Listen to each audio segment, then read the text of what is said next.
तो आप लोग की जोरदार तालियों से वेलकम करते हैं डॉक्टर लक्ष्मीकांत जी को। Thank you sir. Thank you all participants. मैं डॉक्टर एल के सिंह बात करूंगा आज स्पाइनल हेल्थ पे। तो स्पाइनल का मतलब क्या है? बैकबोन, रीढ़, वर्टिब्रल कॉलम, मेरुदंड, इन अलग अलग नामों से जाना जाता है और बात एक ही है। तो हमारे जो रीढ़ की हड्डी है उसी को बैकबोन बोलते हैं, उसी को स्पाइन बोलते हैं, उसी को वर्टिब्रल कॉलम बोलते हैं। और बहुत इंपॉर्टेंट है ये जो मेरुदंड है, वो इतना इंपॉर्टेंट क्यों है? तो मेरुदंड यानी स्पाइनल कॉलम के बीच में एक और नली होती है जिसे कहते हैं मेरुनॉल। मेरुनाल हिंदी में मैं बात कर रहा हूँ, या स्पाइनल कैनाल। और स्पाइनल कैनाल के बीच में एक बहुत ही इंपॉर्टेंट स्ट्रक्चर होता है जिसे मेरुरज्जु बोलते हैं। स्पाइनल कॉर्ड मतलब सेंट्रल नर्वस सिस्टम का जो मेन हिस्सा है, ब्रेन एंड स्पाइनल कॉर्ड या मेरे रज्जु, रस्सी जैसी दिखती है, इसका नाम इसलिए रज्जु है। रज्जु मतलब रस्सी होता है। और मेरु, मेरु शब्द का मतलब है पर्वत। सब हमारे पुराने ग्रंथों में, स्क्रिप्चर्स में मेरु पर्वत का वर्णन है। वैसे उत्तराखंड में मेरु पर्वत है भी। तो ये जो मेरुदंड है, जो स्पाइन है, इतना इंपॉर्टेंट क्यों है? हमारे बीच में हमसे, हमारा चूंकि हम मेडिकल फील्ड में हैं तो लोग हमसे पूछते हैं कि हमें सर्वाइकल हो गया है, ये कोई कहता है लंबर हो गया है। तो हम समझेंगे कि आज सर्वाइकल क्या है, लंबर क्या है। लैटिन ग्रीक नामों से घबराने की जरूरत नहीं है। तो ये आपके सामने जो स्क्रीन दिख रही है, इसमें जो येलो कलर में है, इसे कहते हैं, यही है गर्दन के हिस्से को। सर्वाइकल का मतलब होता है नेक। सर्वाइकल कोई बीमारी नहीं है, बस उस लैटिन नाम है। नेक का अंग्रेजी नाम है सर्वाइकल, सर्वाइकल लैटिन नाम है। तो और गला हम लोग जानते हैं, गर्दन जानते हैं, गटई नटई बहुत भाषा तो वही है। अब इसमें इसके बारे में जानना क्या है? जानना यह है कि हमारी जो नेक है, हमारा जो सर्वाइकल पार्ट ऑफ नेक है, इसमें 7 वर्टिब्री होती है। ये वर्टिब्री क्या है? जैसे एक के ऊपर एक ईंट जैसी रचनाएं रख दी जाए, तो 33 हमारा जो मेरुदंड है 33 कशेरुकाओं या वर्टिब्री से बना हुआ है, जिसमें से 7 जो है नेक की है। इन्हीं को बोलते हैं cervical vertebrae. C1 to C7 आप एमआरआई कराते हैं, उस मौका लगा तो मैं आज दिखाऊंगा भी, क्योंकि हमारे पास रोज एमआरआई करा के लोग आते हैं, अब पूछते हैं कि क्या करें। तो C1 to C7, C1 C2 C3 C4 C5 C6 C7 का मतलब सिर्फ यह है नेक की या सर्वाइकल रीजन की अलग अलग वर्टिब्री या अलग अलग हड्डियां। तो इसमें घबराने जैसा कुछ नहीं। फिर उसके नीचे जब जाते हैं तो हमारी पीठ का वो हिस्सा जो हमारे वक्ष स्थल से जुड़ा है, थोरेक्स से जुड़ा है, तो वही बोलते हैं। और इसमें 12 हड्डियां होती हैं। तो T1 to T12 नॉर्मली इस रीजन में प्रॉब्लम्स कम आती हैं, क्योंकि इसको ज्यादा सुरक्षित नेचर ने बनाया है, क्योंकि इसी पिंजरे में हार्ट है, लिवर है। तो ये जो थोरेसिक रीजन है, इसको T1 से T12 अलग अलग जो हड्डियां हैं, वर्टिब्री हैं, उसे जाना जाता है। इसे D1 to D12 भी बोला जाता है। डी मतलब डॉर्सल। डॉर्सल का मतलब होता है सिंपल पीठ का हिस्सा। पीठ के हिस्से को डॉर्सल बोलते हैं, सामने वाले के हिस्से को वेंट्रल बोलते हैं, बस इतना ही है। तो ये मुश्किल बनाने के लिए, आम व्यक्ति को क्या भी मतलब उलझाए रखने के लिए ये, तो थोड़ा इसका मतलब समझ जाते हैं। फिर आता है उसके नीचे का हिस्सा, कमर का हिस्सा। और लोग परेशान होते हैं, अरे हमारे C4, हमारे L5 L3 में दिक्कत हो गई। गर्दन के बाद, नेक के बाद, सर्वाइकल रीजन के बाद, लंबर रीजन में, कमर के हिस्से वाली हड्डी में, वर्टिब्री में ज्यादा दिक्कतें होती। ठीक है। तो और उसके नीचे हमारे टेल बोन है। अ, कई हड्डियां फ्यूज हो जाती हैं, S1 से F5। एस मतलब सैक्रम, वो जो त्रिभुज जैसी रचना दिखती है, और उसके नीचे टेल बोन है। ठीक है। तो ये सिंपल सा हमने बताना इसलिए चाहा कि कंफ्यूज ना हो। जब आपके सामने कोई आता है कि मेरे सर्वाइकल में ऐसा हो गया, बस सर्वाइकल जो कहते हैं ना, गर्दन में दर्द हो रहा है, उसी को डॉक्टर बोलेगा सर्वाइकल रीजन में हो रहा है। कमर में हो रहा है, उसी को डॉक्टर बोलेगा लंबर रीजन में हो रहा है। तो अब देखें कि इन हड्डियों के बीच में क्या होता है। इसको हम और बड़ा करते हैं, तो इन हड्डियों के बीच में एक गैप, दो हड्डियां एक ज्वाइंट से जुड़ी हैं। स्पंज जैसा ज्वाइंट, जैसे नी ज्वाइंट होता है, तो ऊपर और नीचे की हड्डी के बीच में एक कार्टिलेज होता है, ऐसे यहां भी होता है। इसको बोलते हैं इंटर, ग्रीन ग्रीन सा तिरछा से लिखा हुआ है मैंने समझने के लिए, इंटरवर्टिब्रल डिस्क बोलते हैं। ये हर वर्टिब्री के बीच में होता है। तो ये आपको क्लियर हो गया कि पीला वाला हिस्सा सबसे ऊपर का जिसमें 7 हड्डियां हैं वो क्या है? सर्वाइकल, गर्दन का हिस्सा, नेक का हिस्सा। ये पिंक पिंक जो दिख रहा है ये थोरेक्स का हिस्सा या डॉर्सल हिस्सा या पीठ का हिस्सा। और ये ब्लू दिख रहा है ये कमर का लंबर रीजन, और उसके नीचे का सैक्रल और टेलबोन। तो ये क्लियर हो गया। अब आप देखेंगे कि एक लंबे से धागे जैसा नीचे आता हुआ ये वो येलो में भी सांप जैसी रचना दिख रही है, यही है हमारा स्पाइनल कार्ड या मेरु रज्जु। तो ये जो जहां जहां दो हड्डियों के बीच में गैप नेचर ने बनाया है, वहीं वहीं इस मेरु रज्जु से पेरिफेरल नर्व्स निकलती हैं, जो आगे से वेंट्रल और पीछे से डॉर्सल, ये आगे पीछे से निकलती हैं और हमारे सारे, हमारे पैर, हमारे हाथ, हमारे वक्षस्थल यानी सामने फ्रंट रीजन, बैक, सब जगह सप्लाई करती हैं संदेशों को लाना और ब्रेन तक पहुंचाना, ब्रेन से संदेश को लाना और ब्रेन तक संदेश को पहुंचाना, ये इनका मेन काम होता है इन नर्व्स का। ये स्पाइनल कॉर्ड के जरिए ब्रेन तक संदेश ले जाती हैं और ब्रेन से स्पाइनल कॉर्ड के जरिए संदेश पूरे शरीर में पहुंचाती हैं। तो ये सिंपल सी बात हुई, यहां तक आई थिंक क्लियर हुआ होगा।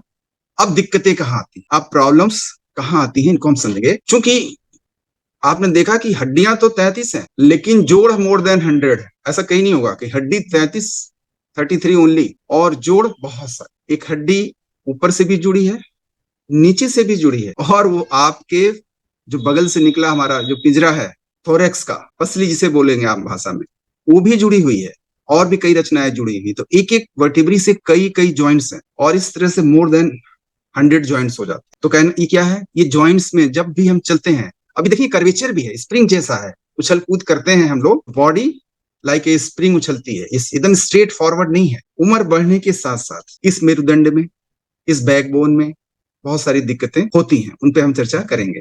लेकिन इसका जो लचीलापन है, इसमें जो सारे जॉइंट्स हैं, इसका जो स्ट्रक्चर है, ये थोड़ा सा और बोन्स के मुकाबले कॉम्प्लिकेटेड है। तो वो कैसे है और क्या क्या होता है वो हम थोड़ा सा जानेंगे। तो ये आप लोग ध्यान से शायद देख पा रहे होंगे। तो ये इतना इंपॉर्टेंट क्यों है? तो ये जो मेरु रज्जु है, स्पाइनल कॉर्ड है, इसमें 13 मिलियन से ऊपर न्यूरॉन्स हैं। आप समझ लें, न्यूरॉन्स मतलब नर्व सेल्स। हड्डी को हड्डी, बोन से बोन को जोड़ने वाले लिगामेंट, जब किसी को इंजरी हो जाती है तब फिर जाते हैं कहते ये लिगामेंट डैमेज हो गया। तो लिगामेंट का मतलब सिंपली बोन को बोन से बांधे रखने के लिए जो स्ट्रक्चर है, दैट इज लिगामेंट्स। और इतना ही नहीं है, डॉक्टर के पास जाओ तो डॉक्टर कहता है कि भी फिजियोथेरेपी भी करानी होगी या ये एक्सरसाइज भी करनी होगी। क्यों? लिगामेंट तो हड्डी से हड्डी को बांधता ही है। मसल की मजबूती भी हड्डी के लिए जरूरी है। मसल्स का अटैचमेंट, ध्यान से सुनिएगा, मसल का की ओरिजिन और अटैचमेंट दोनों बोन से ही होता है। बोन से ही हड्डी निकलती है, बोन में ही जाके जुड़ती है। तो जहां जुड़ती है उसको टेंडन कहते हैं।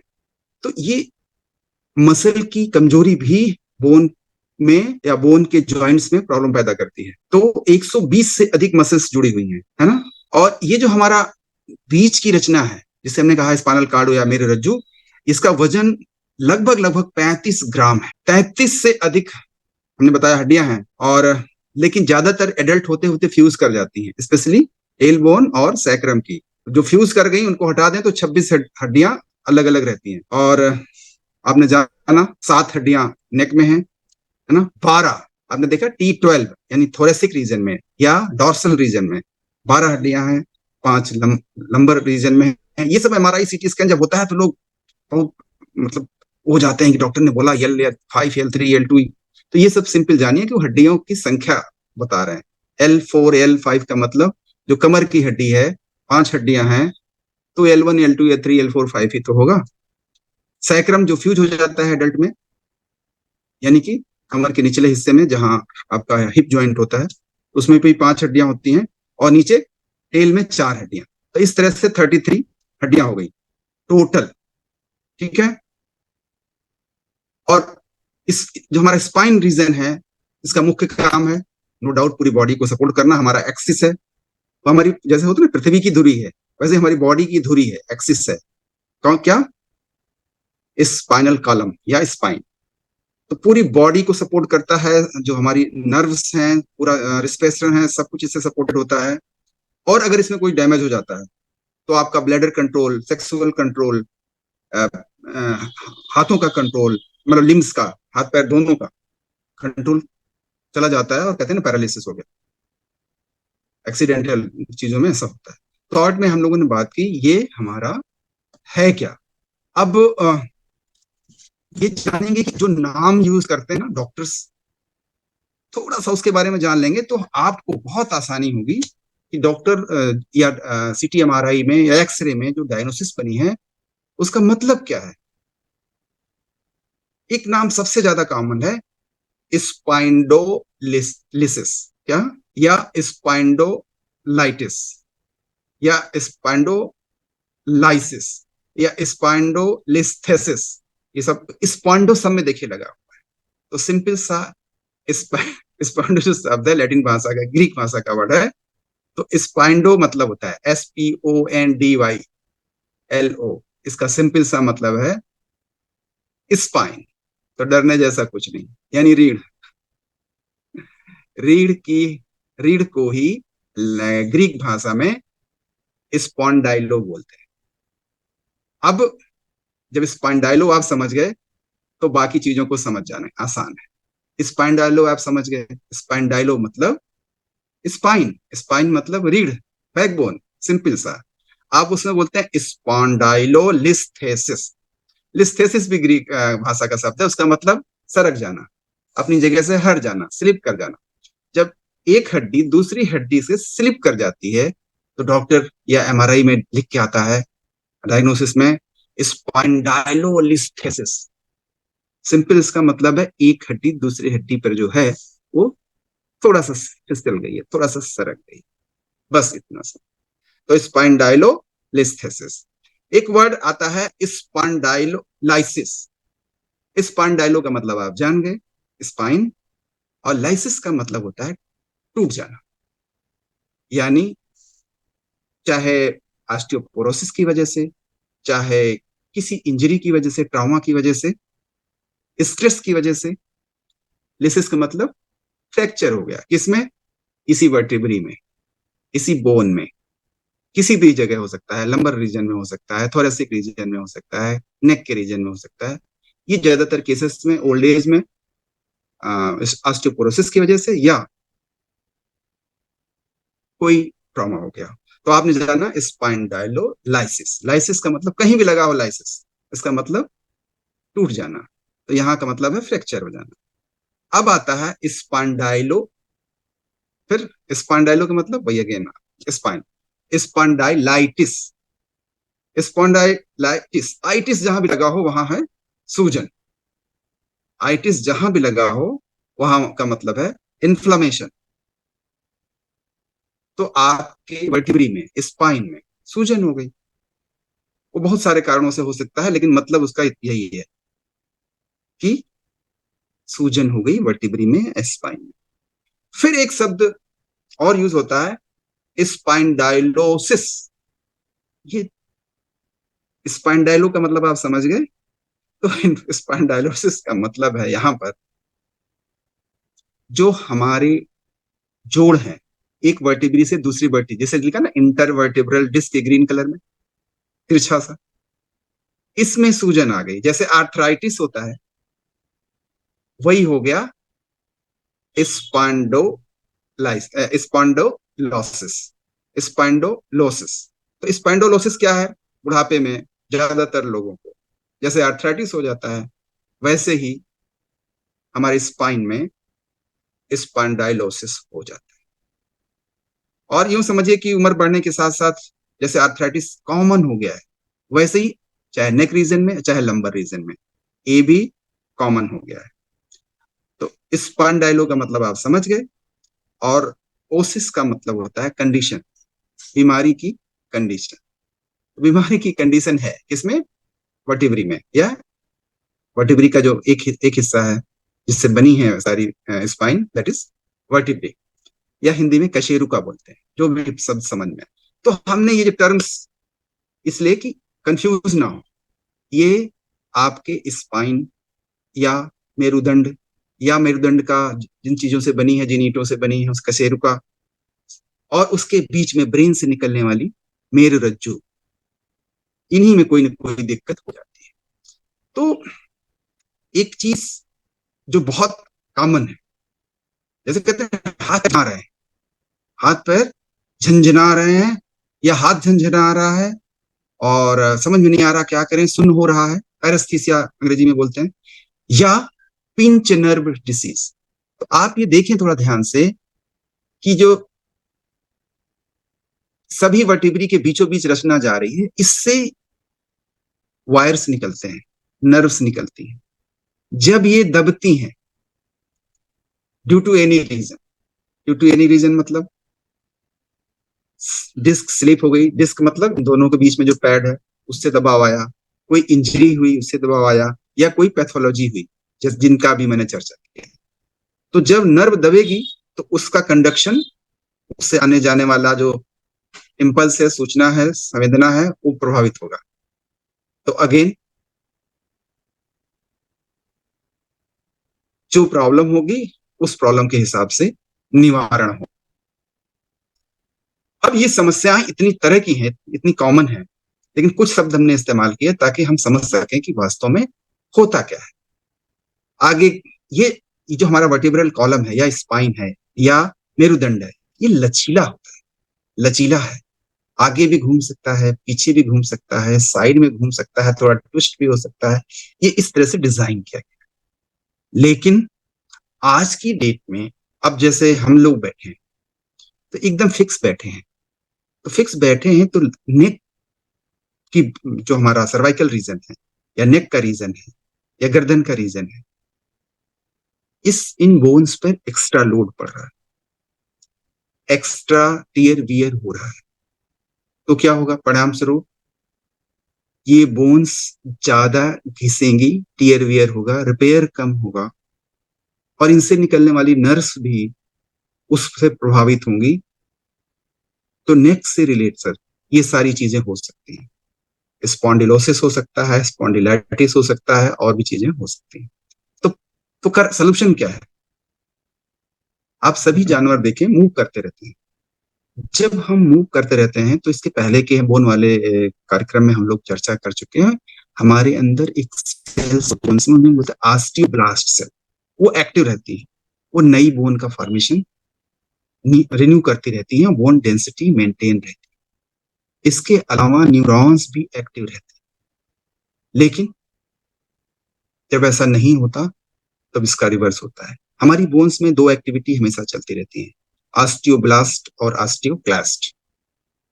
ऑस्टियोक्लास्ट जो सेल होती हैं वो रिमॉडलिंग के लिए होती हैं, इनफैक्ट बोन को डिस्ट्रॉय करने के लिए होती हैं, और ऑस्टियोब्लास्ट सेल निर्माण के लिए होती हैं। तो जब हम कुछ एक्टिविटी करते हैं तो ऑस्टियोब्लास्ट सेल की एक्टिविटी बढ़ती है। अगर हम कोई एक्टिविटी ना करें, सिर्फ खाएं, तो हड्डियां वीक होने लगेंगी, बिकॉज ऑस्टियोक्लास्ट सेल एक्टिव हो जाएंगे, ज्यादा उनका बैलेंस उधर हो जाएगा। तो जब हमारे एक्टिवेशन का, हमारे सक्रियता का लेवल घटता है, तब ये दिक्कतें होती हैं। इसके अलावा आज की डेट में स्ट्रेस लेवल सभी का बहुत हाई है। आज की डेट में हमारे खान पान में कार्बोहाइड्रेट्स बहुत ज्यादा है। ये सब चीजें ज्यादा होने से भी हमारी बोन्स वीक होती हैं। आज की डेट में हमारी, अभी मैं आज कई सारे फोटो भी लिए हमारे पास, तो रोज मरीज आते हैं जिनका विटामिन डी लेवल चेक किया जाता है, तो विटामिन डी सामान्य से काफी कम है। विटामिन डी क्या करता है? विटामिन डी बोन की डेंसिटी बढ़ाने के लिए जरूरी है। विटामिन डी का मेन काम है कैल्शियम का एब्जॉर्प्शन और बोन में कैल्शियम का डिपोजिशन। जब ये ठीक से नहीं हो पाता तो हड्डियां भी कमजोर होने लगती हैं। अब आप देखें, दो हड्डियों के बीच में जो पैड है, वो जब हम उछलते हैं, कूदते हैं, चलते हैं, फिरते हैं, तो वो पैड स्पंज का काम करता है, दो हड्डियों को घिसने से, रगड़ खाने से बचाता है। उम्र बढ़ने के साथ साथ वो pad due to so many reasons cushion का जो काम कर रहा है अच्छे से नहीं कर पा रहा है, बिकॉज उसको, उसकी डेंसिटी वीक हो गई, यानी कार्टिलेज उतना प्रॉपर नहीं रह गया। तो अब हड्डियां एक दूसरे पर आती हैं तो स्पंज का काम सही नहीं हो पाने से, जैसे घुटने में तो सिर्फ दर्द होगा, यहाँ पर एक समस्या और है कि बीच से, बगल से, साइड से नर्व्स निकली हुई है। वो नर्व्स, मैं एक चाहूंगा कि आप लोग अगर लगे तो देख देख सको। वो नर्व्स जो होती हैं, जब दबेगी तो ये दिक्कत पैरालिसिस और तरह तरह की सेंसेशन, सेंसेशन का मतलब है loss of sensation and numbness, ये सब भी हो। तो नर्व और इंटरवर्टिब्रल डिस्क का रिलेशन थोड़ा सा और क्लियर हो सके तो थोड़ा सा जूम करके हम लोग देखेंगे। तो, तो ये दिक्कतें कॉमन है, और उससे हम लोग खुद को और अपने जानने वालों को, जिनके हम वेल विशर हैं, बचा सकते हैं। सिर्फ समझ से बचा सकते हैं। नहीं तो न्यूरो सर्जन के पास जाएंगे और न्यूरो सर्जन बोलेंगे ऑपरेशन करना है, इसको जान लें, लेकिन हम समझेंगे तो शायद अपने को बचा सकें, अपने लोगों को बचा सकें। ये ध्यान से समझें। तो ये जो येलो स्ट्रक्चर है, यही है स्पाइनल कॉर्ड। अब देखिए थोड़ा संबंध क्या है। वर्टिब्रल बॉडी, मेन हिस्सा वर्टिब्री का या कशेरुका का या इस स्पाइनल का ये है। स्पाइनल क्यों बोलते हैं? क्योंकि कांटे जैसी रचनाएं हमारे, अगर आप अपनी रीढ़ को टटोले बाहर से ही तो दिखाई पड़ती है। तो ये जो बाहर निकला हुआ है वही स्पाइन है। स्पाइन मतलब कांटा होता है, तो कांटे जैसा दिखता है, इसलिए उसका नाम स्पाइन है। लेकिन जो बॉडी है ना, और ऊपर और नीचे के बीच में जो पैड है, वो भी आप देख पा रहे होंगे। और ये जो येलो हिस्सा है, यही है स्पाइनल कॉर्ड। और स्पाइनल कॉर्ड से निकली है ये येलो येलो साइड में ये नर्व्स। ये नर्व्स जब दबती हैं तो आपने देखा कि क्या क्या होता है। तो हम इन सबको सुरक्षित रख सकते हैं अगर हम थोड़ा सा जान जाएं कि करना क्या है। आपको मैसेज मिला होगा एक एक्सरसाइज। एक्सरसाइज क्या है कि जब हम मेरुदंड की एक्सरसाइज, सिंपली जो काम मेरुदंड का है वो काम हल्के से, कोई एक होता है झटके से करना, एक होता है धीरे धीरे करना। धीरे धीरे फॉरवर्ड बेंडिंग करें, धीरे धीरे आगे झुकना, बैठ के भी कर सकते हैं, पैर सीधे के भी खड़े कर सकते हैं। और फिर कमर पे हाथ रख के धीरे धीरे पीछे जाना, फिर थोड़ा ट्विस्ट करना, थोड़ा सा दूसरी तरफ, आगे झुके, पीछे झुके, थोड़ा साइड में झुके। आपको नहीं लगा कि कुछ हुआ? ये तो हम तो सभी कर लेते हैं, कुछ ऐसा नहीं है मुश्किल काम, लेकिन ये करने से हमारी जो वर्टिब्री की फ्लेक्सिबिलिटी है मेंटेन रहती है। जब भी जरा सा भी आप स्ट्रेच करते हैं, बोन्स एक्टिव हो जाती हैं, ऑस्टियोब्लास्ट सेल्स एक्टिव हो जाती हैं। जरा सा भी आप ट्विस्ट करते हैं, फॉरवर्ड बेंडिंग करते हैं या बैकवर्ड बेंडिंग करते हैं, जब भी फॉरवर्ड करें तो बैकवर्ड भी करें, जब लेफ्ट साइड को ट्विस्ट करें तो राइट भी कर लें, ताकि बैलेंस बना रहे। तो जब आप ऐसा जरा भी करते हैं तो स्पाइनल कॉर्ड का स्टिमुलेशन होता है।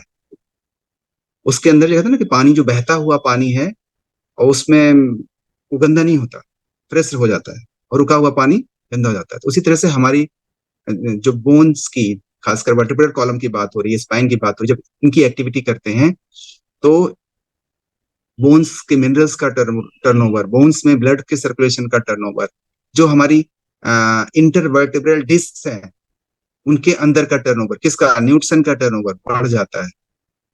जो वेस्ट है वो निकल पाता है, और हमारी सबसे इंपॉर्टेंट ऑर्गन्स में एक हमारा स्पाइन हेल्दी रह पाता है, हमारी स्पाइनल कॉर्ड, और इंटर्न ब्रेन हेल्दी रह पाता है। ये तो हो गई फिजिकल एक्टिविटी। दूसरा, आज के समय में एक वर्ड है एपिजेनेटिक्स, अभी पॉपुलर और होगा भविष्य में, क्योंकि पहले माना जाता था अभी जीन सब कुछ डिसाइड करता है, लेकिन धीरे धीरे कॉन्सेप्ट बदल रहा है। इन्वायरमेंट सब कुछ डिसाइड करता है। जीन सिर्फ हमारे कैरेक्टर्स को नेक्स्ट जनरेशन में ले जाते हैं, सेल के कैरेक्टर्स को नेक्स्ट सेल्स में ले जाते हैं, लेकिन बाकी सब कुछ एनवायरमेंट डिसाइड करता है। अगर जीन्स को निकाल दिया जाए तो भी सेल जिंदा रहती है, लेकिन अगर सेल मेम्ब्रेन को निकाल दिया जाए तो सेल जिंदा रह सकती है। यानी एनवायरमेंट बहुत काम करता है। असल एनवायरमेंट क्रिएट करता है, हम क्रिएट करते हैं। जैसा सोचते हैं हम जैसा फील करते हैं वैसे ही हमारे अंदर न्यूरोट्रांसमीटर्स, न्यूरोकेमिकल्स, हार्मोन्स बनते हैं। और वो पूरी सेल्स, तो हम अगर अच्छा फील कर रहे हैं तो केवल ब्रेन नहीं, पूरी बॉडी की सेल्स को पॉजिटिव इम्पैक्ट पड़ता है। तो जिनको भी बैकबोन को देखना है, एक डॉक्टर जो डिस्पेंजा है, डॉक्टर उनको एक्सीडेंट में, मतलब ये हो गया था कि कभी नहीं ठीक हो सकते, ऐसा एक्सीडेंट हुआ था, लेकिन सिर्फ अच्छा फील करके, मेडिटेशन करके उन्होंने अपनी स्पाइन की बिल्कुल ठीक किया। और पूरी दुनिया में वो इसी से करते हैं कि अच्छा फील करें, मेडिटेशन के जरिए अपने अंदर पॉजिटिव इमोशंस पैदा करें। तो ये हो गया पॉजिटिव एटीट्यूड। नेक्स्ट आता है प्रॉपर रेस्ट। लोग कहीं सो जाते हैं, कैसे भी सो जाते हैं, नहीं, एक पॉस्चर है सही। जैसे जिनको अपनी हेल्दी रखना, जैसे सीधे, जैसे कहते सुपाइन पोजीशन की बजाय करवट सोना बेहतर है। करवट सोना बेहतर है स्पाइन की हेल्थ के लिए, या पेट के बल सोना बेहतर है स्पाइन की हेल्थ के लिए। अब आता है न्यूट्रिशन, कि बोन्स को क्या चाहिए। जो बोन्स को चाहिए वो अगर हम दे रहे हैं, हमारे बीच शायद कुछ लीडर्स होंगे भी जो थे, जो कोई ऐसा डॉक्टर नहीं बचा आसपास यहाँ दिल्ली तक जिनको उन्होंने कंसल्ट ना किया हो। इनफैक्ट हमारे पास जैसे आते हैं जो आरआर में इलाज करा रहे हैं, फोर्टिस में इलाज चल रहे हैं, मैक्स में इलाज चल रहे हैं, और सभी हॉस्पिटल जितने भी हैं, देखिए, तो चल नहीं पा रहे हैं। लेकिन न्यूट्रिशन से, जो न्यूट्रिशन से हमारी बोन सेल्स बनी है, जो हमारी जिस न्यूट्रिशन से हमारी वर्टिब्री बनी है, जिस न्यूट्रिशन से हमारा ये इंटरनल इंटरवर्टिब्रल डिस्क बना है। जैसे इंटरवर्टिब्रल डिस्क ग्लूकोसामिन से बनता है, उसका जो कार्टिलेज है, उसके अंदर जो कॉन्ड्रोसाइट्स हैं वो स्टिमुलेट होती हैं ग्लूकोसामिन से। अगर वो प्रॉपर अमाउंट में दिया जाए तो कार्टिलेज रिपेयर हो जाता है, इंटरवर्टिब्रल डिस्क रिपेयर हो जाता है। जब हम विटामिन डी सही मात्रा में, कैल्शियम मैग्नीशियम सही मात्रा में, और खासकर जिसमें K2 हो, लेते हैं, तो बोन की health many many times improve हो जाती है। जब हम सही मात्रा में प्रोटीन लेते हैं, तो प्रोटीन का क्या काम है, जो हमारा बोन मैट्रिक्स है, सभी मिनरल्स को बांधने का काम वो करता है। तो जैसे अभी हमने बात की ना, स्पॉन्डिलाइटिस, वो कंडीशन क्या है, आइटिस जहां लगा है, इन्फ्लेमेशन, उसको रिवर्स करने का पावरफुल मेथड है विटामिन डी के साथ साथ ओमेगा 3 लिया जाए और पॉजिटिव मेंटल एटीट्यूड के साथ रहा जाए, पैनिक ना हुआ जाए। पैनिक होने से, घबरा जाने से बीमारी और वर्स होती है, किसी भी न्यूट्रिशन का पूरा फायदा नहीं मिल पाता। तो पैनिक हुए बगैर, इन शब्दों का अर्थ समझते हुए अगर हम इन चीजों का सेवन करते हैं, सही सोच रखते हैं, सही रेस्ट लेते हैं, सही से, हमने कहा ना, फिजिकल एक्टिविटी करते हैं और सही न्यूट्रिशन लेते हैं, तो जैसे टूटा हुआ पेड़, गिरा हुआ पेड़ हील कर जाता है, कटी हुई डाल में फिर से नए नए चीजें निकल आती हैं, वैसे ही हमारे शरीर में भी सेल्स से बने हैं, जिंदा सेल्स, जिसके अंदर कॉन्शसनेस काम करती है, फिर से रिपेयर हो जाता है। और अगर ठीक है पहले से, और हम कॉन्शियस हैं कि हमारा शरीर हेल्दी रहेगा, हम ऐसी चीजें कर रहे हैं, तो वो फिर हेल्दी बना रहता है। तो अगर आप हेल्दी हैं तो कांग्रेचुलेशंस, और हेल्दी होने के लिए आप इन चीजों का पालन कर सकते हैं और दूसरों की हेल्प कर सकते हैं। तो आज शॉर्ट में मैं इतना ही बात करना चाहूंगा। Over to you sir for questions. हाँ, बहुत बढ़िया, कितनी जबरदस्त इंफॉर्मेशन मिली, तो हम लोग एक बार जोरदार तालियां बजा सकते हैं। और ये हम लोग भी बहुत बार सुनते थे L1 L2, लेकिन इसका मतलब नहीं जानते थे। लेकिन आज देखिए कितने बढ़िया से ये चीजें समझ में आई कि इसका क्या मतलब होता है। आप लोगों को भी जरूर समझ में आएंगे, और कैसे हम अपने स्पाइन को हेल्दी रख सकते हैं ये भी आपको पता चला, क्या न्यूट्रिशन ले सकते हैं ये भी पता चला। तो अब आप लोग के जो भी अगर कुछ पूछना चाह रहे हैं, एक बहुत अच्छा मौका है। क्योंकि बहुत बार लोग हमसे कहते हैं कि डॉक्टर साहब का आप नंबर दे दीजिए, तो पॉसिबल नहीं है कि नंबर आप सबको दे पाएं, लेकिन हम लोग कहते हैं कि जो पूछना आप यहाँ पूछ सकते हैं, इससे अच्छा मौका कहाँ मिलेगा। तो आप लोग हैंड रेस कर सकते हैं, डिजिटल हैंड रेस कर सकते हैं, मैं आपको अनम्यूट कर दूंगा, आप लोग पूछ सकते हैं। तो कुछ लोगों ने हैंड रेस किया है। सबसे पहले योगेंद्र जी ने हैंड रेस किया है। योगेंद्र जी, आप अनम्यूट कर लीजिए। डॉक्टर साहब नमस्ते। जी नमस्ते। पहले thank you so much doctor साहब। बहुत कुछ क्लियर हुआ, ये आपकी जो स्लाइड शो किया उसके बारे में बहुत डिटेल्स में बताया हम लोगों को। Thank you so much. मेरा क्वेश्चन ये है कि दो क्वेश्चन है हमारे। पहला, जैसे ही अगर हम जैसे मॉर्निंग में हम सोने के बाद उठते हैं तो जमीन पे पैर रखते हैं तो मेरी एड़ी में मतलब पैर रखना जमीन पे थोड़ा डिफिकल्ट होता है, फिर थोड़े समय के बाद नॉर्मलाइज होता है मेरा पैर। एड़ी बहुत तेज दर्द करती है। दूसरा एक क्वेश्चन इसी के साथ साथ और है कि जब नॉर्मलाइज हमारे हो जाती है ये चलने फिरने के लिए, फिर जैसे अगर कभी भी हम आधा घंटे से ज्यादा कहीं खड़े हुए हैं एक पर्टिकुलर पोजीशन में, तो ऐसा लगता है कि हमारी जैसे ये जो स्पाइनल है ना बहुत तेज दर्द करती है, इस यहाँ सर्वाइकल से लेकर के नीचे तक खड़ा होना डिफिकल्ट हो जाता है। ये दो प्रॉब्लम है, इसका क्या मतलब किस तरीके से क्योर कर सकते हैं हम, क्या करना चाहिए मुझे? Thank you for asking. अभी हमने बात किया जैसे 40 के ऊपर हो जाने पर एक बीमारी जो 85% लोगों में अलग अलग डिग्री में हो रही है, दैट इज स्पॉन्डिलोसिस।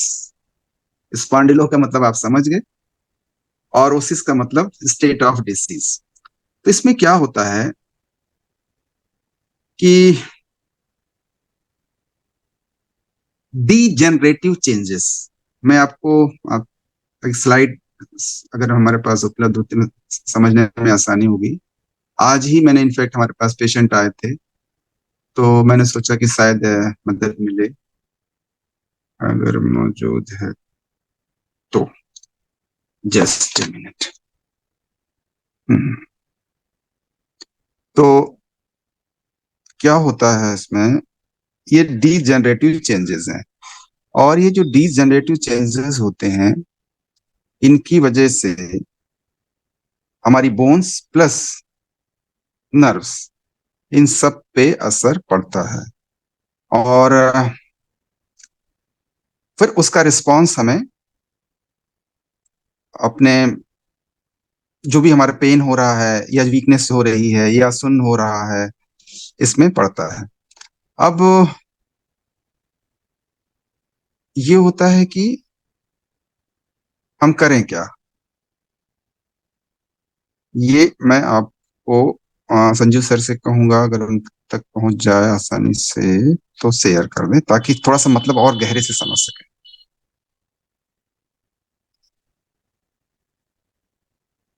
हाँ, संजू सर शेयर कर रहे हैं, तब तक मैं बात कर रहा हूँ। तो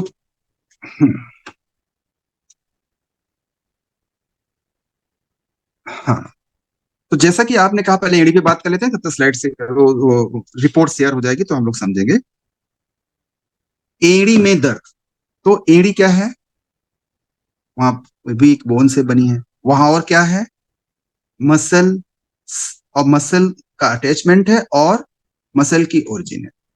तो एक टेंडन है, टेंडन एचिलिस बोलते हैं उसे, या तो ये समझिए बहुत ही इंपॉर्टेंट है। वो हमारी जो काफ मसल है उसका अटैचमेंट है हमारी हील वाली बोन।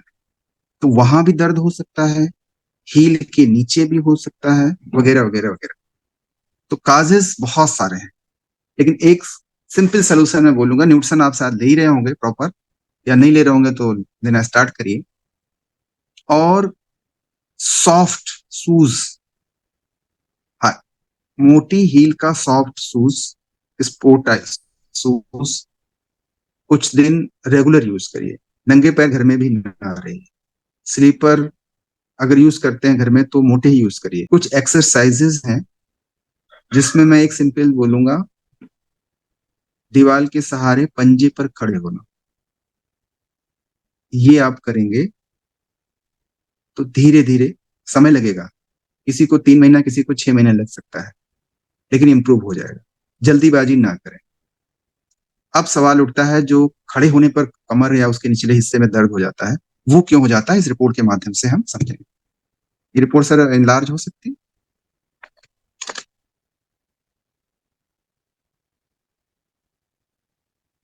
ठीक है, नहीं हो रही तो मैं वैसे ही पढ़ देता हूँ।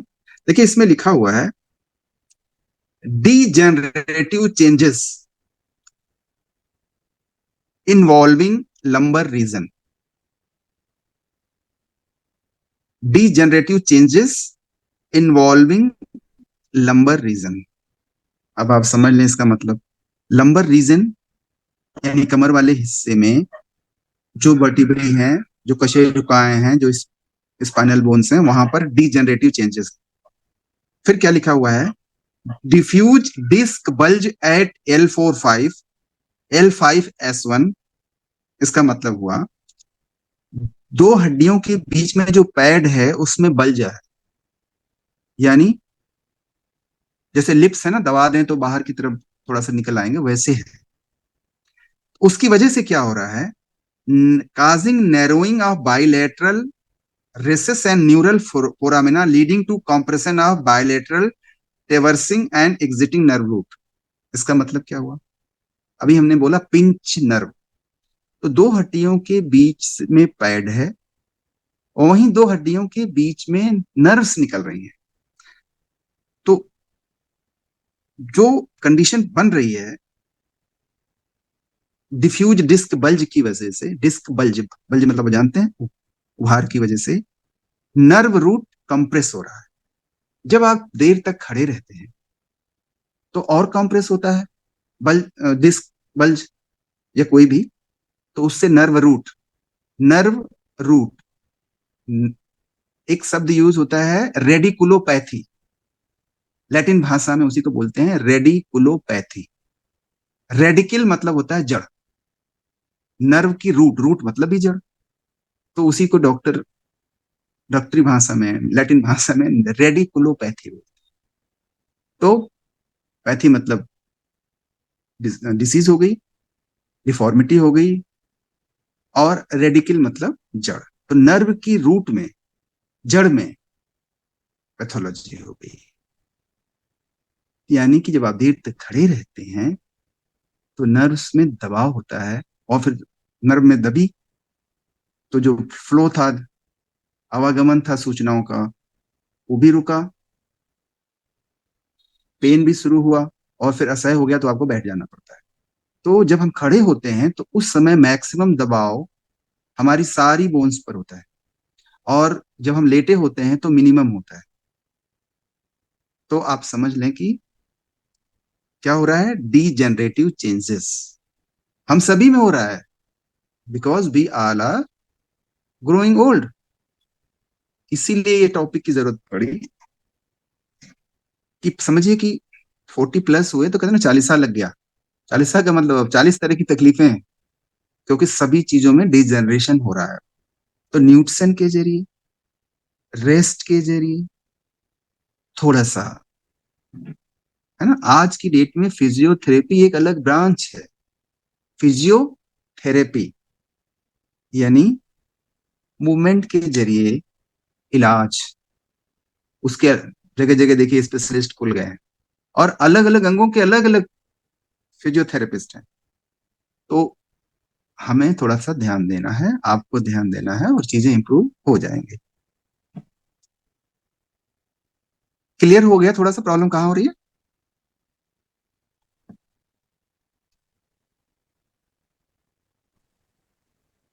हाँ, थैंक यू सर।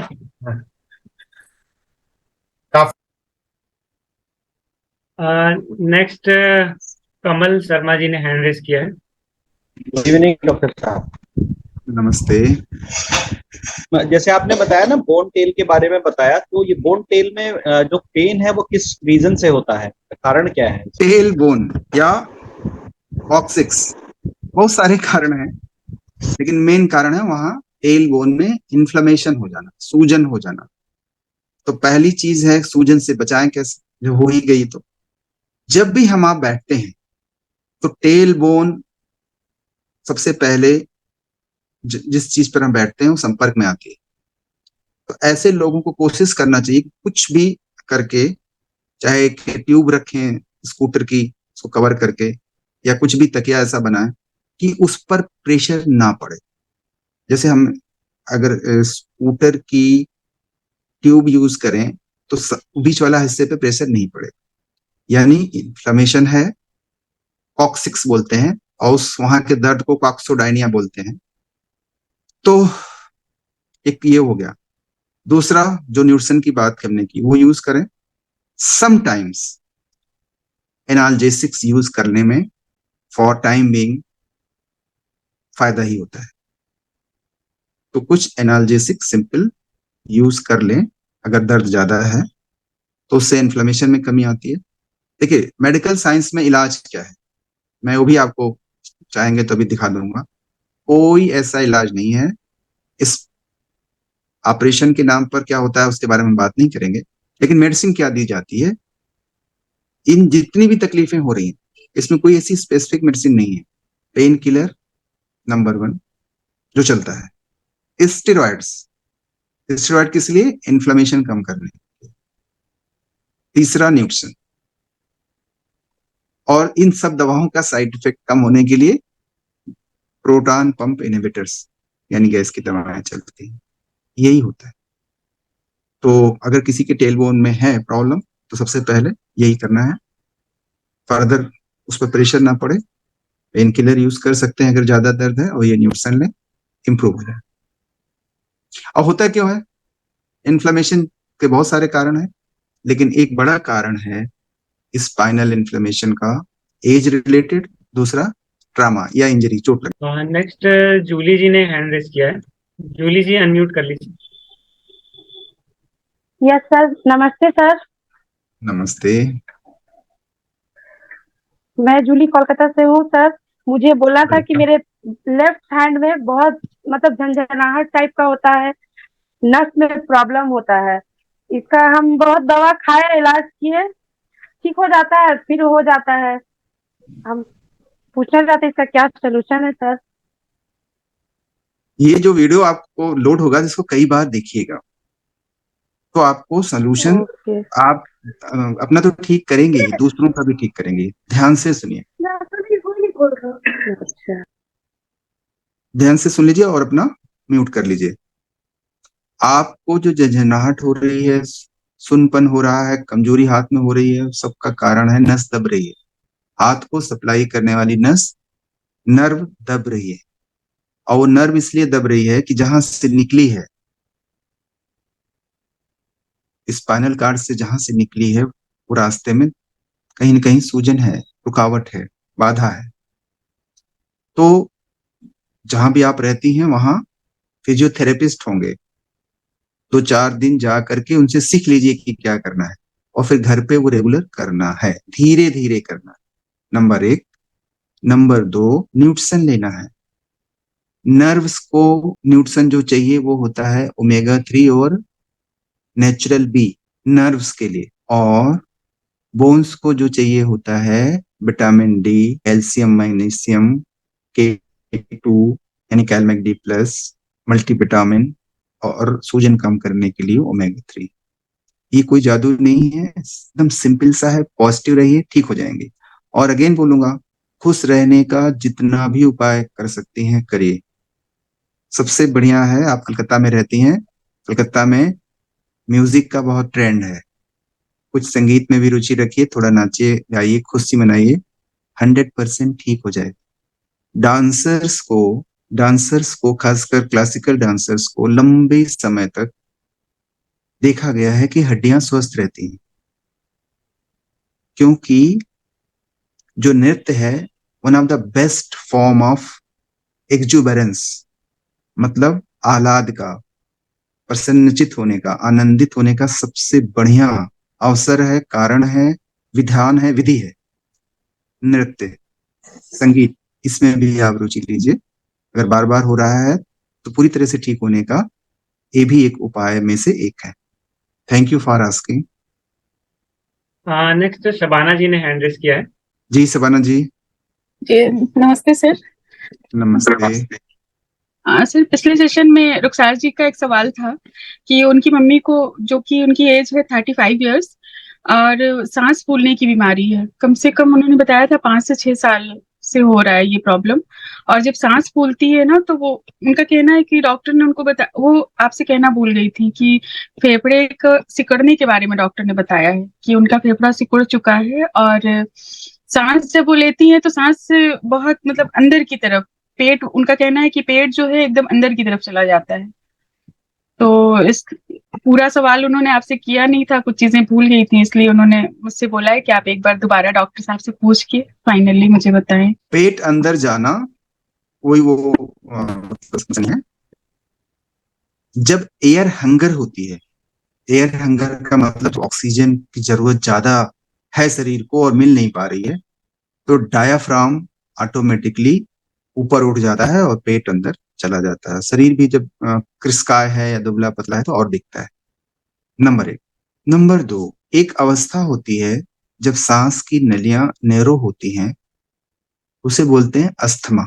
अस्थमा के बाद अगर उसका प्रॉपर मैनेज नहीं हो पाया तो और एडवांस स्टेज हो जाती है, उसे बोलते हैं COPD, chronic obstructive pulmonary disease. और उसके बाद एक अवस्था होती है जहां पर ऑक्सीजन का एक्सचेंज चेंज होता है, दैट इज इम्फाइसीमा हो जाता है। तो किस स्टेज में है मुझे नहीं पता, लेकिन 35 की उम्र है तो हम उम्मीद करते हैं कि अभी उतना एडवांस नहीं हुआ होगा। तो जिस भी स्टेज में है, जो भी दवा चल रही है उसको कंटिन्यू रखें। और जो न्यूट्रिशन सजेस्ट किया गया था उस समय, वो न्यूट्रिशन लेती रहे रेगुलर। मैं फिर से दोहरा देता हूं, न्यूट्रिशन में अगर ज्यादा सांस फूल रही है, बैठे बैठे भी सांस फूल रही है, तो वसाका 2 गोली सुबह शाम, विटामिन सी 1 गोली सुबह शाम, इकेनेशिया 3 गोली एक बार, ओमेगा 3 सुबह दोपहर शाम, डेली सुबह शाम, AVH सुबह शाम, और प्रोटीन पाउडर 1 स्कूप सुबह शाम लें। गहरी सांस लेने और निकालने की प्रैक्टिस करें। सांस गहरा लेना और फिर उसको निकालना प्रैक्टिस करें। घर में जो खाना बनता है, सपोज कीजिए सब्जी बनी प्रेशर कुकर में, तो प्रेशर कुकर की जब सीटी निकालते हैं तो कुछ देर तक उसमें भाप आती रहती है। उस भाप को भी 2 मिनट 3 मिनट सुबह शाम जरूर लें। उस गर्म भाप को गहरे गहरे से अंदर लें, तो सांस की नलियों की गर्म भाप से सिकाई हो जाती है, नेचुरल सिकाई। इससे भी फायदा होगा। जिस भी जगह रहते हैं, अगर पॉल्यूशन ज्यादा है तो रूम को क्लियर करने के लिए हमारे पास आता है एटमो मिनी, उसका इस्तेमाल करें ताकि रूम का पॉल्यूशन, कभी कभी जिस भी कमरे में हम रहते हैं, प्रदूषण की वजह से भी बहुत सारी एलर्जेंस पैदा हो जाते हैं, उससे भी नुकसान होता है। तो रूम को क्लीन करने का जो इंस्ट्रूमेंट है उसे यूज करें, ये चीजें यूज करें, स्टीम इनहेलेशन करें, पॉजिटिव रहें। और जो भी डॉक्टर ने दवा दिया है, मुझे नहीं पता, लेकिन स्टेरॉयड जरूर दिया होगा, जरूर स्टेरॉयड का सेवन कम से कम करें और ये चीजें लें। कुछ और चीजें जो फायदा करेंगी मैंने बच्चों जोड़ूंगा। गुनगुना पानी 2 गिलास एक्स्ट्रा लें। पानी लेने से हाइड्रेशन सांस का मेंटेन रहता है, भाप लेने से भी हाइड्रेशन मेंटेन रहता है। इतना करें, फायदा निश्चित हो। नेक्स्ट ये आईफोन ज्योति जी हैं, इन्होंने हैंड रेज किया है। तो अब टाइम भी हो गया, तो अब आप लोग और हैंड रेज मत करिए, बस 2-3 क्वेश्चन और ले लेते हैं। आप अनम्यूट कर लीजिए। हेलो हेलो, जी welcome. Good evening sir. Good evening. Thank you sir, बहुत अच्छी नॉलेज दी आपने मुझे। इस नॉलेज की सीरियसली बहुत जरूरत थी सर। मेरा जो C1 है ना, जो आपने मेरुदंड का बताया, एक तो मुझे मैक्सिमम टाइम वहां पे दर्द शुरू होता है, फिर वो दर्द सारे सिर में फैल जाता है, और कभी कभी तो ये सिस्टम ऐसा होता है कि मुझे 3 से 4 दिन लगातार मेडिसिन खानी होती है। और अभी बीच में पिछले साल से क्या हो रहा है, जो L5 वाली बोन है वहां पे मुझे बैठ के ज्यादा काम करना होता है, बिलिंग वगैरह का मेरा काम होता है, तो बिल बनाने के लिए मुझे ज्यादा देर तक बैठना होता है। तो उसमें बड़ा मुझे दर्द होने लग गया था, तो मैंने सारा एक्सरे वगैरह करवाया। तो डॉक्टर बोल रहा है आपकी जो बोन है वो सीधी हो रही है, आपके बैठने के पोस्चर की वजह से वो सीधी हो रही है। तो उसने थोड़ी बहुत एक्सरसाइज बताई, वो थोड़ा बहुत मैं कर लेती हूँ, बट अभी भी जो है वो दर्द है। और सर एक जो सबसे ज्यादा जो दर्द है मुझे 2 साल से परेशान कर रहा है, मैंने काफी उसकी दवा खाई मगर मुझे कोई फर्क नहीं पड़ा। जो कमर से जो पैरों तक जो एक मोटी नस जाती है ना। जी, तो सियाटिका शब्द जो है अक्सर इस्तेमाल किया जाता है हमारे हिप के नीचे और पैर के पीछे तक जो दर्द होता है। सियाटिका यानी सियाटिक नर्व का दब जाना, वही नर्व कॉम्प्रेशन, दो वर्टिब्री के बीच में से नर्व जो निकल रही है वो कॉम्प्रेस हो रही है। आपके केस में लगातार आप बैठी रहती हैं, तो उसे बोलते हैं लॉर्डोसिस हो गया। लॉर्ड साहब जो बैठे हुए हैं कुर्सी पर, तो कमर में वो जो असर आया उस तने रहते हैं, तो उसी को होता है लंबर लॉर्डोसिस हो गया, यानी लॉर्ड हो गए, लॉर्ड साहब मी लॉर्ड हो गए।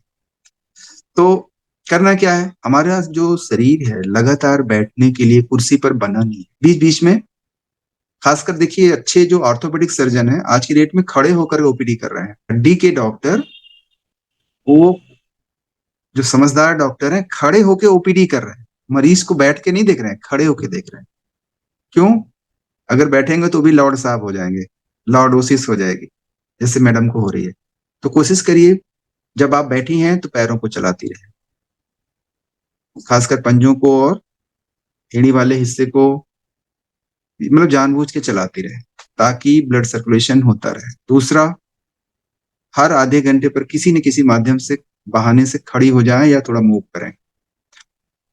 लचीलापन बनाए रखने के लिए जिस काम के लिए हमारा बना है, आगे झुकना, पीछे झुकना, साइड में झुकना, धीरे धीरे ये लचीलापन बना रहे।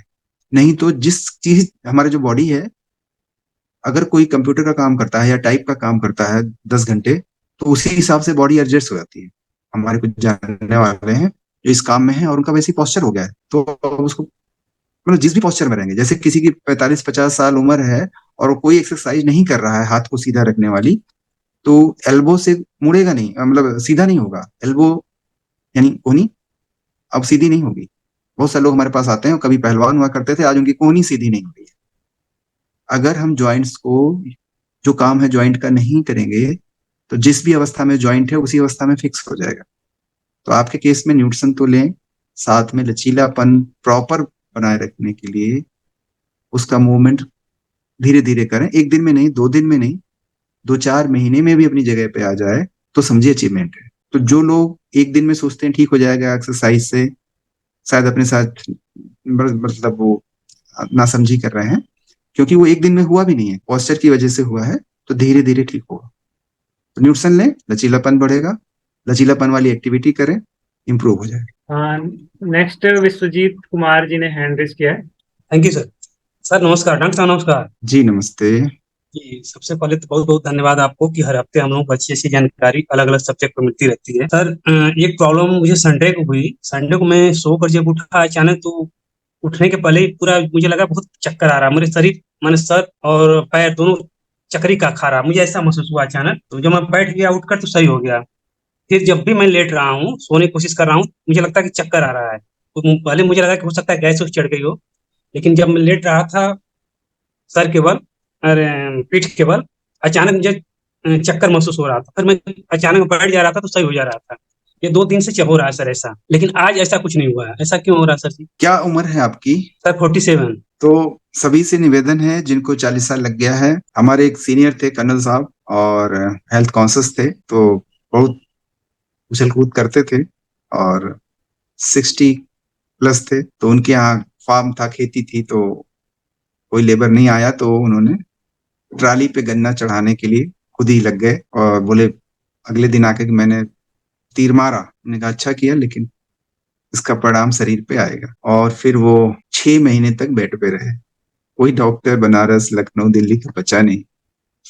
फिर जो सुझाव मैंने आप सभी को अभी दिया, उसी सुझाव से वो अगले 3 महीने में ठीक हो पाए। तो मेरा बताने का सिर्फ मतलब है, खाना हल्का लेना है। रात कभी कभी पेट में भी गैस बनने से चक्कर आते हैं। दूसरा, गर्दन की जो वर्टिब्री हैं और उससे निकलने वाली जो स्पाइनल कॉर्ड से निकलने वाली नर्व्स हैं, उनमें भी कॉम्प्रेशन होने से चक्कर आते हैं। तीसरा, सेमी सर्कुलर कैनाल्स हमारे कानों में होती हैं, कभी कभी उनमें भी डिसबैलेंस से चक्कर आते हैं। तो किस रीजन से है मुझे तो पता नहीं है, एक तो जांच का विषय है, लेकिन मोस्ट ऑफ द केसेस में अगर आप प्रॉपर रेस्ट कर लेते हैं और डाइजेस्टिव सिस्टम आपका अच्छा कर लेते हैं तो इंप्रूव हो जाता है। और डाइजेस्टिव सिस्टम अच्छा करने के लिए आपके पास जो चीजें हैं, नेचुरल बी, ABH, मिल्क से। और अगर किसी को मेडिसिन आप चाहते हैं कि बता दें, तो जो यूज की जाती है मेडिसिन वो सिनाराजीन और betahistine, different doses. Thank you for asking. Thank you. Next last question ले लेते हैं। अयूब अंसारी जी ने हैंड रेज किया है। अयूब जी अनम्यूट कर लीजिए। गुड इवनिंग डॉक्टर साहब। नमस्ते, गुड इवनिंग। हमारा 2 सवाल है सर। हमको लगभग 15 साल से सर्वाइकल स्पॉन्डिलाइटिस है। कितने डॉक्टरों को दिखाए तो एक्सरसाइज बताए तो हम करते हैं तो ठीक रहते हैं। अब यहाँ पर देखिए, इसीलिए हम शर्ट उतारे हुए हैं, यहाँ पर गड्ढा हो रहा है इस साइड में। तो डॉक्टर साहब को दिखाए तो बोले गड्ढा होना कोई बड़ी बात नहीं है, लेकिन गाड़ी चलाते हैं या ठंडा कोई चीज खा लेते हैं तो मेरा दर्द बढ़ जाता है। तो हम सर्वाइकल कॉलर लगा गाड़ी चलाते हैं तो कुछ आराम मिलता है और एक्सरसाइज करते हैं। लेकिन अगर जैसे ही छोड़ देते हैं हम दर्द, मतलब एक्सरसाइज वगैरह थोड़ा सा भी, तो फिर वही माने ये प्रॉपर दर्द बना हुआ है, बहुत सा इलाज कराएं लेकिन ये ठीक नहीं हो रहा। दूसरा सवाल ये है कि अभी 3 महीना पहले हम एक पेशे से टीचर हैं, तो हमारा वोकल कोड जो है ना यहाँ पे जो अंदर होता है उसमें सूजन हो गया। जब जोर से हम बोल रहे हैं तो हमारा दर्द बढ़ जा रहा है, और इस साइड में जो कान होता है ये साइड में अंदर में यहाँ जलन होता है। तो यही 2 प्रॉब्लम है जो ठीक नहीं हो रहा। डॉक्टर साहब बोले हैं कि माइक से आप पढ़ाइए, लेकिन जरा सा भी जोर से बोल रहे हैं तो वोकल कॉर्ड में जो सूजन हो गया है वहां पर जलन और दर्द बढ़ जा रहा है। यही 2 प्रॉब्लम के लिए हम आपके पास। देखिए, स्पॉन्डिलाइटिस का जो मतलब है, स्पॉन्डाइलोस मतलब वर्टिब्री या स्पाइन या रीढ़ की हड्डी, और आइटिस मतलब सूजन। अब ये सूजन किस वजह से हुई, मैं अपने केस में बताऊं। मैं अभी अबू धाबी गया था। अबू धाबी में फेरारी वर्ल्ड है। फेरारी वर्ल्ड में एक राइड होती है जिसमें अचानक स्पीड जो है 300 प्लस हो जाती है। और मैं अकेला गया था, तो एक सीट, ज्यादातर सीटें पेयर्स के लिए थी, एक सीट जो वैकेंट थी मैं उसमें लास्ट में बैठा। जो भी इंस्ट्रक्शंस थे शायद मैं सुन नहीं पाया, और खैर मेरे इतनी मतलब विद इन सेकेंड्स इतनी स्पीड हुई, और मैं अपने को थोड़ा सा मजबूत समझता था, स्ट्रेट फॉरवर्ड बना रहा मेरी गर्दन में, जो मतलब भयंकर इंजरी हो गई और उसके फलस्वरूप भयंकर पेन हो गया। यकीन नहीं मानेंगे, I have not taken a single medicine, कोई दवा नहीं ली। तो फ्रोजन नेक या नेक स्टिफनेस, शब्द थोड़ा सा नोट कर लें, ज्यादातर आपको इस तरह के लोग मिलेंगे, सही वर्ड उनको नहीं पता होता है। तो फ्रोजन नेक हो गया या नेक स्टिफनेस हो गई और पेनफुल हो गया, इन्फ्लेमेशन हो गया। मैंने कोई ना जांच कराई ना कोई इलाज कराया, सारे काम करता रहा। मुझे पता था कि इन्फ्लेमेशन हो गया है, उसकी वजह से दर्द है, उसकी वजह से मैं गर्दन ऐसे भी नहीं कर सकता था, पूरी बॉडी घुमाता था। तो साल भर से ऊपर हो गया है, 80% अपने आप ठीक हो गया, क्योंकि मुझे बिलीव था कि ठीक हो जाएगा। आपको भी बिलीव करना है, ठीक हो जाएगा। कभी कोई चोट लगी मास्टर साहब? ये पहले मतलब आदमी को इस पे ध्यान नहीं गया, लेकिन धीरे धीरे ये ज्यादा गड्ढा हो रहा है यहाँ पे। गड्ढे मत जाइए। शुरुआत कैसे हुई? शुरुआत कुछ ख्याल नहीं हमको तो मैंने कैसे हुआ। अच्छा ठीक है, तो देखें, ध्यान से देखें। इसकी कुछ अलग तरह की एक्सरसाइजेज होती हैं, मैंने पहले भी शायद इस पर बोन वाले वीडियो पर आप जाएंगे हमारे तो आपको शायद मिल जाएगा, पूरा देखिएगा। तो वो धीरे धीरे करना है। नंबर 1 जान लेना है कि हुआ क्या है। हुआ क्या है, आपको जो गड्ढा और दर्द और सूजन दिख रहा है वो तो हुआ ही है। स्पॉन्डिलाइटिस का मतलब ही है कि आपकी रीढ़ की हड्डी या गर्दन की हड्डी या सर्वाइकल रीजन में जो वर्टिब्री है उसकी हड्डी में सूजन हुई है। अब ये एक तो ये होता है ट्रॉमा से, इंजरी से, चोट लगने से। दूसरा होता है इम्यून। सवाल आपका इतना इंपॉर्टेंट है कि थोड़ा समझ लें सब लोग। जब हमारी इम्यूनिटी हमारे अगेंस्ट काम करने लगे, ऑटो इम्यून डिसीज, इसकी वजह से भी होता है ये प्रॉब्लम। बोन पर और इंटरवर्टिब्रल डिस्क पर अगर ऑटो इम्यून सिस्टम अटैक कर रहा है तो इन्फ्लेमेशन होगा, सूजन होगी इंटर्न, ये दिक्कतें जो आपको हो रही होंगी। तो इम्यून सिस्टम को फिर से बैलेंस करने के लिए एक तो डाइजेस्टिव सिस्टम अच्छा करना होगा, जो मैंने बताया वो चीजें लेना है। जो चीजें डाइजेस्टिव सिस्टम को अपसेट करती हैं उससे बचना है। आपको पता होगा क्या खाने से नुकसान होता है। अगर आप अपने पेट को सही कर लेंगे तो 50% आपका हड्डी पर प्रॉब्लम सॉल्व हो जाएगा। दूसरा, आपके केस में विटामिन डी, ओमेगा 3, कैलमैक का रेगुलर सेवन फायदा करेगा। तो क्या क्या पेट सही रखने वाला न्यूट्रिशन लेना है और अपने लाइफस्टाइल खान पान को चेंज करना है। दूसरा, ये न्यूट्रिशन जो हमने बताया ओमेगा 3, विटामिन डी, कैलमैक वाला। तीसरा, वो एक्सरसाइज उस बोन वाले चैप्टर में हमने बताया है, उसको करेंगे इंप्रूव हो जाएंगे। ऐसी कोई दवा नहीं बनी है कि खाया और हमेशा के लिए ठीक। डॉक्टर आपको पेन किलर मजबूरी में देगा, स्टेरॉयड देगा नहीं अगर आप रिस्पॉन्स रहेगा, लेकिन वो टेम्पोररी रिलीफ ही करेगा। तो टेम्पोररी रिलीफ के लिए ओके, लॉन्ग टर्म रिलीफ के लिए जो मैंने अभी बोला करेंगे। एक दिन में नहीं, 2 दिन में नहीं, साल भर लग सकता है, लेकिन इंप्रूव होगा अगर आप इन चीज को फॉलो करेंगे। अगर ऐसा आप नहीं ध्यान देंगे तो क्या होगा, उसको भी जान लें सब लोग। हड्डियों के बीच में जो हमारा पैड है वो जब प्रॉपर काम नहीं कर पाता तो उसको सपोर्ट करने के लिए बॉडी यानी बोन्स अपने आप कुछ और नई बोन्स फॉर्मेशन होने लगती हैं। उसको बोलते हैं स्पर फॉर्मेशन। 2 हड्डियों के बीच में स्पर बनने लगता है, कुछ छोटी छोटी और बोन्स बनने लगती हैं, फिर वो ज्वाइंट खराब होने लगता है। ऐसे केस में ये तो हो गया जो तथ्य है हमने आपको बताया। अब खुद भी जानने की थोड़ा सा कोशिश करें, हमारे साथ बने रहें, इसको समझें ये हो क्यों रहा है। इस जो भी चर्चा आज हुई है इसको कई बार आप देखिएगा। आप पढ़े लिखे व्यक्ति हैं, हमें उम्मीद है कि आप खुद भी थोड़ा सा चार्ज लेंगे, और जो भी डॉक्टर दवा लिखता है उसको आप देखिए कि क्या लिख रहे हैं। हमने बताया अलग अलग तरह के स्टेरॉइड्स होते हैं, जैसे मेथाइल प्रेडनिसोलोन, डेफ्लाजाकार्ट, इस तरह की चीजें होती हैं। फिर मसल रिलैक्सेंट होते हैं, पेन किलर्स होते हैं, और विटामिन डी, कैल्शियम। और ज्यादा समझदार हुए मेथाइल कोबालामिन, गाबापेंटिन। और ज्यादा समझदार हुए कुछ एंटी डिप्रेसेंट दवाएं। और कोई इलाज ऐसा नहीं है। और न्यूरोसर्जन के पास गए बोलेंगे ऑपरेशन। तो ये सारी बात जो हमने कही ये अल्टीमेट है। वर्ल्ड के टॉप न्यूरोसर्जन्स यही कर रहे हैं और सबके संपर्क में मैं हूँ। तो आप इस चीज को फॉलो करेंगे तो इम्प्रूवमेंट पक्का होगा। एंड करते हैं, किसी के कुछ सवाल रह गए हो तो अगले आप सेशन में पूछ सकते हैं। तो बहुत ही बढ़िया सेशन रहा, एक बार बहुत ही बढ़िया से हम लोग जोरदार तालियां बजा सकते हैं। और इतने डिटेल में और इतनी बढ़िया जानकारी मेरे ख्याल से और कहीं भी हम लोगों को नहीं मिलती है। यहीं पे इसी सेशन में हम लोगों को ये सब चीज़ें जानने का मौका मिलता है।